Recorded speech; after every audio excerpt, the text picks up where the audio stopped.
Ano, puting-puti. Oo, puting buhok na yun eh. Natural po ito? Oo.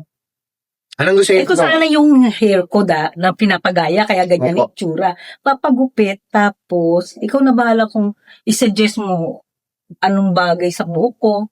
May itatry lang ako, ma'am. Sige. Ayan. So, yan po pinagkaiba ng gray sa puti. Oh. Yan. This is full gray. Ah, yan maganda rin. Milk tea naman yung highlight niya. Yan. It's a cool blonde. Luis, Yan, parang yellow naman. Yung iba naman type nila to, yung warm. Tinatawag na blonde. Face ko. Ayan, full brown naman siya. Yan. Mas gusto ko to, ma'am. Oh, yan. O, sige. It's milk tea with ash brown. Oh, sige. Yan. Mas maganda siya. Oo, parang hindi nagbumukhang thunders, no? Oh, correct. Yan. Ayan. Okay. Okay. Ayun.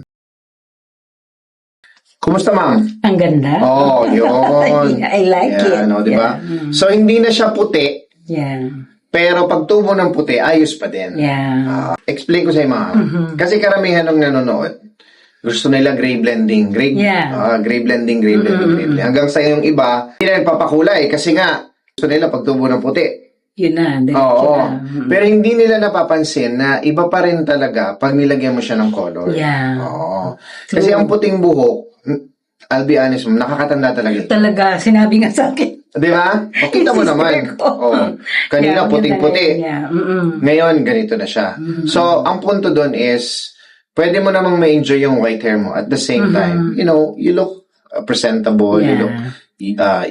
Younger. Kasi importante yun eh. Yeah, totoo. Di ba? Totoo. Kahit at least yung perspective, di ba? Sarap kasi ng confidence mo. Yeah. O, at least, di ba? Di ba?